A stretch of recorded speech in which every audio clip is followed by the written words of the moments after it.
Buenos días o buenas tardes, compañeros. Primero que nada, muchísimas gracias y un agradecimiento, primero que nada, al comité de ELANCO, el comité organizador de este Third International Beef Symposium, por considerarme como uno de los ponentes para venir a compartir con ustedes. Andrea Mezquita, muchas gracias por tu presentación e introducción a un servidor. Es un gran honor para mí poder participar en este tipo de eventos. Y también les quiero compartir que desafortunadamente en sesión simultánea se encuentra el doctor Casey Maxwell, que yo considero una de las máximas autoridades en cuanto a la finalización de ganado. Casey Maxwell y yo tuvimos la oportunidad de trabajar juntos por varios años ahí en nuestros tiempos de estudiante en Oklahoma State. Lástima que estemos en pláticas simultáneas, porque para mí sería muy atractivo poder escuchar lo que Casey tiene que decir. Pero llegando aquí al punto que nos compete, para mí es muy satisfactorio poder compartir con ustedes el tema de esta plática. El tema de esta plática se llama Estándares para el control del complejo respiratorio en confinamiento. Un poquito acerca de un servidor. Mi nombre es Luis Burciaga. Soy uno de los socios de Philot Health Management Services, ahora Philot Health Management Services by TELUS Agriculture, y vamos a platicar un poquito al respecto. Médico veterinario por entrenamiento, con doctorado en alimentación y específicamente en interacciones de inmunología y nutrición en periodos de reciba de corrales de finalización. Cualquier comentario o duda, existe un mecanismo aquí en el cual ustedes van a poder ya sea mandar la pregunta por el chat o cualquier cosa, y se me hará hacer llegar en la mesa redonda al final a todos los participantes, pero ojalá y sea claro, y con todo gusto puedo tratar de aclarar sus dudas. Quiero hacer una pequeña observación, y creo que no es extraño para nadie, que son tiempos distintos. Es la primera vez que me toca estar haciendo una presentación remota por medios digitales, que como saben se ha vuelto parte de nuestra nueva normalidad. Así que disculpen. Parte de lo que me gusta hacer cuando tengo la oportunidad de estar con audiencias es leer la audiencia, es ver lenguajes corporales, es poder hacer sesiones dinámicas de preguntas y respuestas mediante en tiempo real de la plática, y en esta ocasión pues todo eso se elimina, es parte de nuestra nueva realidad, pero espero al final de cuentas poderles transmitir el mensaje que estamos aquí para dar. Y como una de los temas que vamos a tocar el día de hoy, vamos a hablar un poquito sobre mecanismos moleculares del complejo respiratorio, y ahorita vamos a hablar el por qué. También antecedentes históricos. Esta parte se vuelve muy importante de dónde estábamos, dónde estamos y hacia dónde vamos en el manejo de enfermedades en corrales de finalización. De ahí, algo que es muy importante es definiciones. Una de las primeras cosas que me gusta a mí platicar o hacer énfasis cuando tengo la oportunidad de sentarme con productores o con otros consultores es que tenemos que hablar el mismo lenguaje. Y ese mismo lenguaje se vuelve lo primordial para poder establecer comunicación, y que esa comunicación la podemos transformar en información y después en toma de decisiones. De ahí vamos a pasar al siguiente punto, que ya es un poquito de aspectos prácticos de lo que nosotros hacemos como empresa de consultoría en corrales de finalización, que son someter tecnologías, y tecnología puede definirse de muchas diferentes formas, al método científico para poder encontrar propuestas de valor. Y de ahí, nuevamente, bajo esta pequeña introducción, quiero hablar un poquito sobre el primer punto. Mecanismos moleculares del complejo respiratorio. Y créanme que para mí, viniendo de la academia, teniendo la oportunidad de haber participado en diversos experimentos sobre toda mi disertación sobre efectos fisiológicos y moleculares del complejo respiratorio y todas sus interacciones con la alimentación y programas de recepción, existe demasiada información en este aspecto. Todo este aspecto académico, se ha invertido mucho dinero, se ha generado muchísimo conocimiento, Hay muchísimas publicaciones, hay autores sumamente respetables que han construido toda una carrera académica siguiendo estas líneas de investigación. En este caso, Edward era maestro aquí de la Universidad de Calgary, era asociado con Field of Health, y Christopher McMullen ahorita actualmente trabaja con nosotros como coordinador de investigación también en nuestro departamento de investigación. Tiene una serie de publicaciones que realizaron en este aspecto. Y básicamente el nivel de interés de ellos es, se habla mucho de patógenos, se habla mucho de la flora natural de los animales y cómo esta puede jugar un rol en la enfermedad. Y aquí, en este artículo en específico, que es uno de los artículos más recientes, y esto una serie de aproximaciones moleculares, muestreos nasofaringios a diferentes tiempos en animales enfermos y en animales sanos.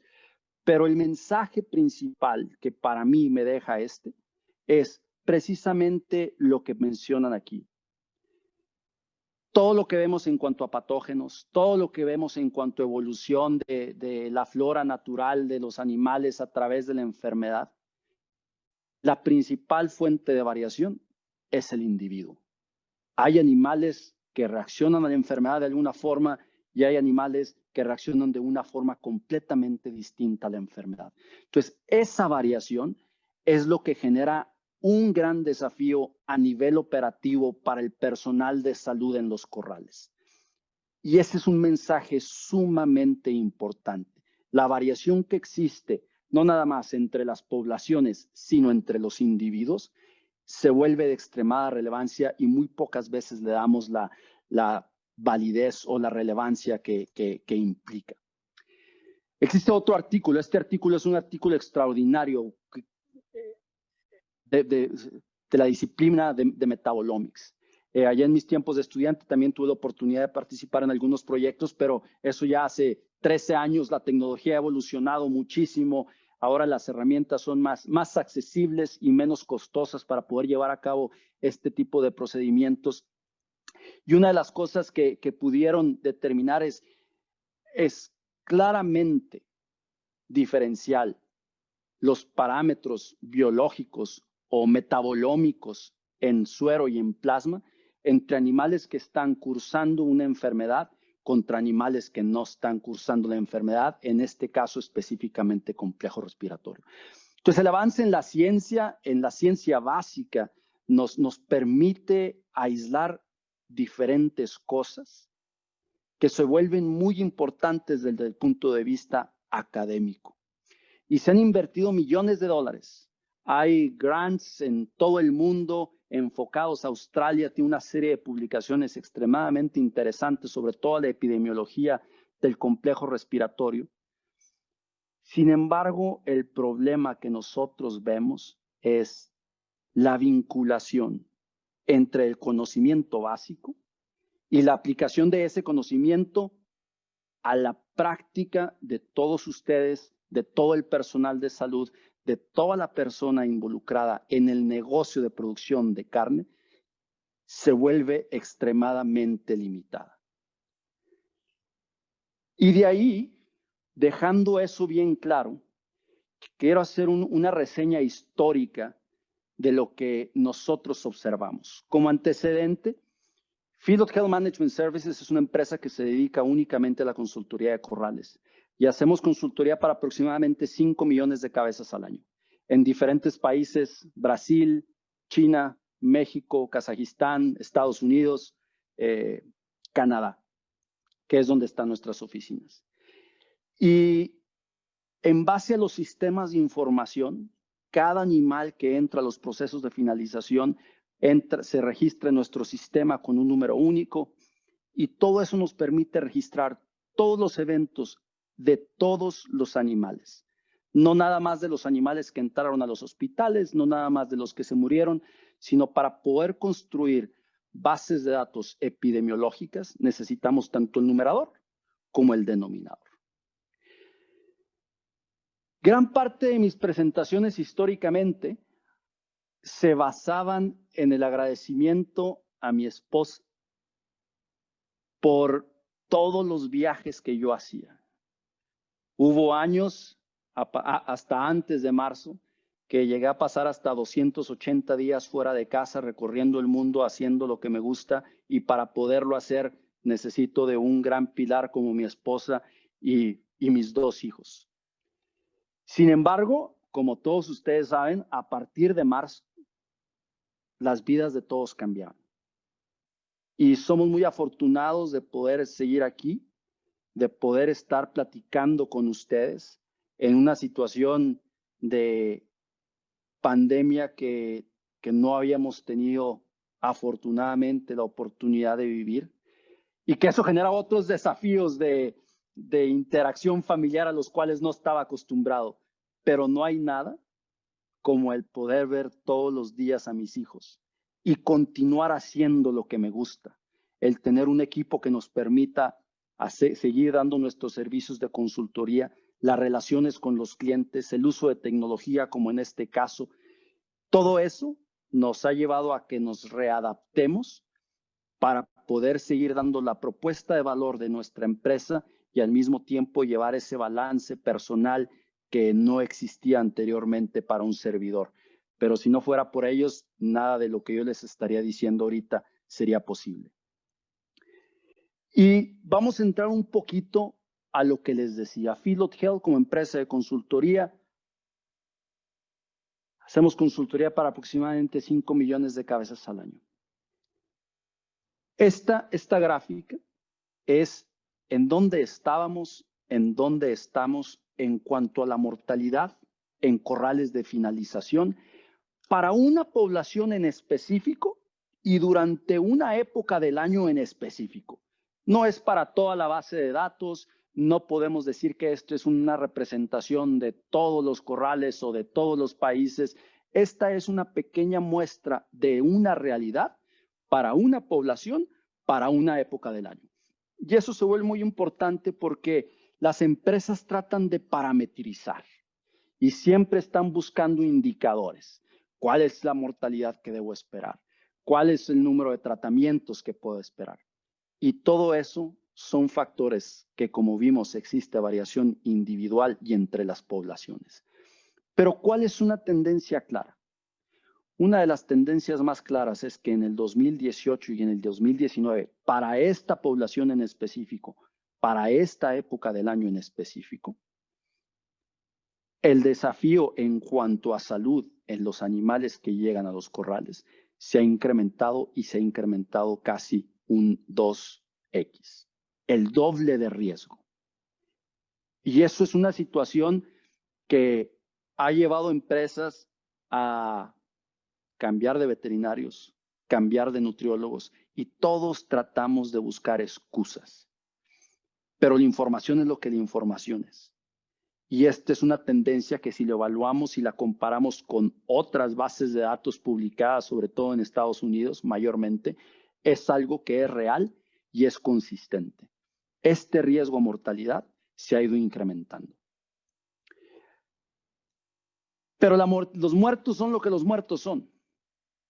Parte de los servicios de Philot Health es cada animal que se muere dentro de nuestra esquema de consultoría. Todos los animales pasan por un protocolo de necropsias, los cuales se toman fotografías en específico, se suben a nuestro servidor y tenemos un equipo de patólogos que hace clasificación de las diferentes causas de mortalidad de cada uno de esos animales. Porque dentro de las parametrizaciones de la industria de la carne, generalmente si se muere después de 60 días es una muerte digestiva, si se muere antes de 60 días es una muerte respiratoria. Y es una gran clasificación. Sin embargo, es una clasificación que no es específica ni sensible. En base a ese análisis, podemos desglosar la mortalidad en diferentes clasificaciones. Y no vamos a decir que son clasificaciones específicas de patógenos ni nada. Simple y sencillamente son clasificaciones macro de si son respiratorias, si son digestivas, si son por laminitis. Y lo que podemos ver es que en el 2018 y en el 2019, en esta población, en esta época del año, veíamos un incremento claro en la mortalidad. Y al desglosarla, podemos ver que ese incremento en la mortalidad es asociada a complejo respiratorio. Todas las demás barras se ven bastante similares, pero vemos que la barra asociada a complejo respiratorio es el parteaguas para ese incremento en la mortalidad total en los corrales. Esta gráfica de aquí también lo que nos ilustra es el número de tratamientos. Los tratamientos nosotros los diferenciamos como animales que tienen, cuando son diagnosticados por el personal de salud, son llevados a la trampa, al hospital para ser evaluados y se toma la temperatura rectal. En azul están los animales que tuvieron fiebre en ese momento y en naranja los animales que no tuvieron fiebre. Como pueden ver, este de aquí es el porcentaje de la población de interés que recibieron tratamientos. Y podemos ver que conforme se ha incrementado la mortalidad, también se han incrementado los tratamientos. Pero una parte que es sumamente importante es cuando evaluamos esta línea, que es dentro de las definiciones, es el porcentaje de casos fatales. Es de los animales que fueron sacados para tratamiento y que posteriormente murieron y fueron diagnosticados como complejo respiratorio, vemos que la variación ha sido mucho menor. Quiere decir que la gente, el personal de salud, está haciendo su trabajo y lo sigue haciendo consistentemente. Simple y sencillamente, la población es de mayor riesgo. Aquí es otra forma y estamos viendo los antecedentes históricos, pero al mismo tiempo las definiciones. Vemos diferentes formas de clasificar la mortalidad. Y esto se vuelve dentro de las definiciones, pero es el poder interpretar lo que la información de los animales que se nos murieron nos está diciendo para poder tomar decisiones. No es nada más se murió o no se murió. Una de las primeras cosas es, hay muertes que son muertes no prevenibles. Y en este caso, pueden ver que no existen muertes no prevenibles, uno, porque esta población, por su alto riesgo, no se tomó la temperatura rectal, que es uno de los principales criterios de riesgo para mortalidad subsecuente en los primeros 120 días. Entonces, no existe. Pero hay otras muertes que no son prevenibles. Y aquellas, aquí pueden ver la definición, son animales que se trataron antes de los primeros 7 días, son muertes no prevenibles. Los animales que se murieron en los primeros 7 días son muertes no prevenibles. Entonces, esa es una forma de poder mantener al personal de salud enfocado y una retroalimentación en el sistema de cuáles son las cosas que podemos cambiar contra cuáles son aquellas que no podemos cambiar. Aquí podemos ver las muertes prevenibles. Aquí ya es las muertes que el personal de salud, siguiendo los protocolos y mediante capacitación, pueden tener una influencia positiva o negativa en este número. Las muertes prevenibles, uno, estas son las que menos le gustan a cualquier dueño de los corrales, que son animales que se recibieron y se murieron, se diagnosticaron como complejo respiratorio y que no fueron tratados en los corrales de finalización. Las muertes prevenibles, dos, esa es otra área de oportunidad de capacitación, que son animales que se murieron 6 días después del tratamiento, del primer tratamiento, y que no recibieron un segundo tratamiento.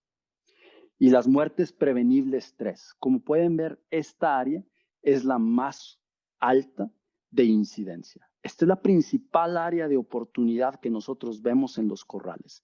Y es aquella en la cual los animales se trataron, el personal de salud hizo su trabajo identificando el animal enfermo, se sacó, recibió tratamiento, pero no se le dio seguimiento a ese animal y pasaron más de 7 días sin haber recibido un segundo tratamiento y el animal murió. Quiere decir que no hubo un manejo adecuado post tratamiento inicial. Y todas estas diferentes clasificaciones nos permiten, y voy a hacer énfasis en esto, nos permiten encontrar áreas de oportunidad específicas cuando existen. Si el gran porcentaje de nuestras muertes son muertes no prevenibles, no hay nada que podamos hacer. Es lo esperado para esa población. Y aunque hubiéramos tratado más agresivamente, hubiéramos hecho cambios en protocolos, en vacunas, no hubiéramos podido cambiar el resultado. Este de aquí es una gráfica muy importante porque tiene que ver con el tamaño de los corrales. Mucha gente nos dice, no, es que ustedes hacen consultoría para corrales muy grandes, los míos son más chicos.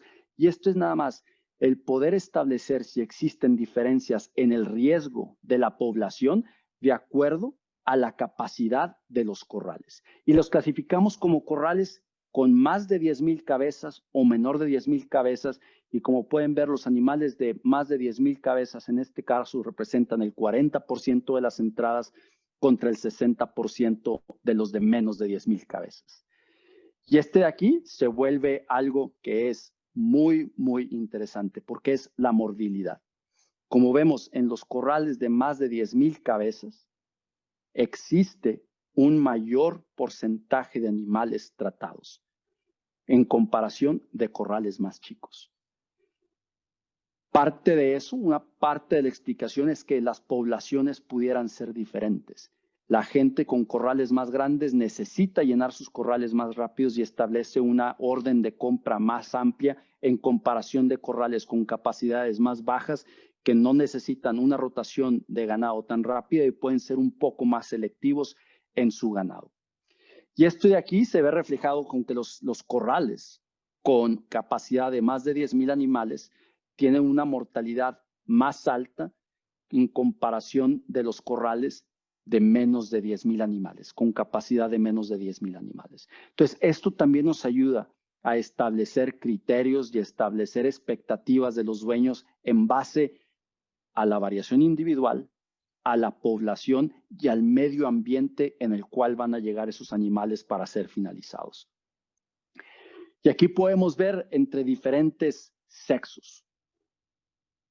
Hembras, machos que llegaron castrados, que serían los steers, y animales que llegaron todavía con testículos, y en este caso los animales se castran al llegar a los corrales. Entonces, no es como en ciertos países, como en México, que finalizamos toros, no los castramos. Entonces, esto es nada más, les repito, para una población en específico, durante una época del año en específico, y esta gráfica en particular para un área geográfica en específico de Estados Unidos y Canadá. Pero como podemos ver, si compramos la razón de incluir si compramos animales que nos llegaron enteros y los vamos a castrar, nuestra probabilidad de mortalidad va a ser mayor si los comparamos contra animales que ya nos llegaron castrados o si lo comparamos contra vaquillas. Pero vemos también la misma tendencia que independientemente del sexo, la mortalidad en el año 2019, las entradas del año 2019, cuando las comparamos con el promedio de las entradas de los 4 años previos, independientemente del tipo de ganado, la mortalidad es más alta. Esta gráfica es bien importante. Y esta gráfica, no saben cuántas conversaciones tenemos con dueños y con gerentes de corrales, porque muchas veces la parametrización de los parámetros, de los indicadores o de los KPIs de los corrales se vuelve número de muertos diarios, se mueve sobre mortalidad, sobre inventario, y sobre entradas, sobre salidas. Pero como podemos ver aquí, para esta población estas líneas son el porcentaje de entradas en este periodo de tiempo, de la semana 35 a la 51 del año, es cómo se distribuyeron las entradas. Y estas líneas es para cada uno de los diferentes años, cómo se comportaron las salidas. Y como pueden ver, vamos recorriendo la curva hacia la derecha en esta gráfica de entradas contra salidas. Y es cuando se desvirtúa ese número de muertos diarios. podemos decir, en la semana 43 traía 2 muertos diarios y traía mis entradas muy altas. ¿Qué pasó en la semana 47? Que mis entradas son más bajas, pero traigo salidas mucho más altas. Hay que cambiar vacunas, hay que cambiar de veterinario, hay que cambiar de dieta, hay que cambiar de tratamientos, sin entender que es la dinámica, es la curva epidemiológica normal, dependiendo de la dinámica de nuestras entradas a los corrales y cómo se van a comportar con respecto a las salidas. Y me estoy quedando un poquito ya corto de tiempo cuando apenas vamos a empezar a platicar de lo que en realidad la conversación era, que es el uso de tecnologías. Y créame que una de las pláticas del día de ayer sobre el manejar equipos de líderes y sobre todo en condiciones adversas como el día de hoy, el personal de salud es el personal más menospreciado, desafortunadamente, o menos apreciado dentro de las instalaciones de finalización y que puede tener un gran impacto. Pero poco a poco, con la migración de las poblaciones, menos gente del campo, mayores empleos en la ciudad, mayor pobreza en las áreas rurales, cada vez el acceso a personal capacitado para llevar a cabo de labores de salud se vuelve extremadamente complicado y por eso tenemos que empezar a trabajar en el uso de tecnología para el diagnóstico del complejo respiratorio. Y se vuelve, ¿qué tecnologías existen? ¿Qué tecnologías tenemos disponibles el día de hoy para tratar, cuando menos, de entender la oportunidad y posteriormente buscar cambiar el resultado? El primero que les voy a presentar es unos resultados de un experimento que realizamos de la evaluación de uso de cámaras termográficas. Cámaras muy sencillas, fáciles de utilizar, que al final de cuentas son muy utilizadas en la industria de manufactura para poder determinar temperaturas de superficies, y a nosotros lo que nos interesaba es qué tan adecuadas son para medir la temperatura, y en base a una serie de experimentos previos determinamos que la temperatura del ojo es la que mejor está correlacionada con la temperatura rectal y cómo podemos utilizar esa información en la toma de decisiones en corrales de finalización. Como pueden ver, extremadamente sencillo. Y en este caso, el objetivo de este experimento fue correlacionar la validez de la temperatura en el ojo y compararla con la de la temperatura rectal. Aproximadamente 20,000 animales tuvimos en este experimento entre ganado Holstein o boveros como en Sudamérica y ganado de color. Con tasas de mortalidad muy altas en el ganado de color, pero estábamos buscando poblaciones de muy alto riesgo tratando de aislar y poder afectar el resultado. Esta es una foto clásica del ojo, de cómo se vería la temperatura. Y al final de cuentas, esta gráfica se vuelve importante. La temperatura en el centro del ojo, esta es el número de animales, la barra es el número de animales que estuvo dentro de cada una de esos rangos de temperatura, y la raya con el cuadro transparente es la mortalidad total y la mortalidad por complejo respiratorio. Como podemos ver, conforme se incrementó la temperatura en el ojo, también existió una asociación con la predicción de mortalidad, ya sea total o por complejo respiratorio, en los primeros 120 días en este tipo de ganado. Pero cuando la comparamos con la temperatura rectal, que ha sido el estándar y ya se ha utilizado por décadas, vemos la distribución y en este caso es la misma gráfica. Es el número de animales, la mortalidad total y la mortalidad por complejo respiratorio. Que es de inicio lo que vemos es que la temperatura rectal nos da una distribución mucho más amplia que la temperatura del ojo. Sin embargo, vemos que animales que nos llegan sin fiebre, 103, 104, no hay un incremento en la mortalidad. A partir de los 104 grados se empieza a ver un incremento en la mortalidad a llegar de un 10% hasta un 30% de mortalidad. ¿Qué significa esto? Ambas herramientas nos ayudan a identificar poblaciones de mayor o menor riesgo. Sin embargo, la temperatura rectal sigue siendo una mejor herramienta de predicción para ver qué ganado es el que tiene mayor riesgo de mortalidad y saberlo desde el día que nos llegó para generar una expectativa correcta.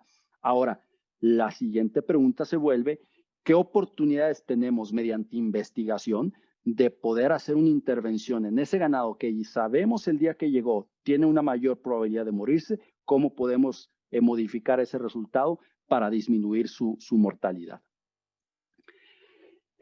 Otra herramienta, el estetoscopio electrónico. Y por cuestiones de tiempo me voy a ir un poco más rápido, pero al final de cuentas es un estetoscopio computarizado que en base a un algoritmo nos da una lectura de decirnos si los pulmones tienen lesión o no tienen lesiones, y sumamente fácil de utilizar como cualquier otro estetoscopio.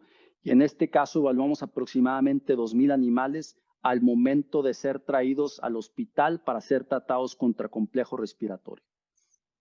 Como pueden ver, animales que al momento de ser evaluados tenían fiebre, los que tenían un Whisper Score 1 o normal tuvieron la menor mortalidad, y aquellos que el algoritmo nos dijo que ya traían lesiones muy graves, es una menor proporción, pero tiene mortalidad mucho más alta y la mortalidad es lineal.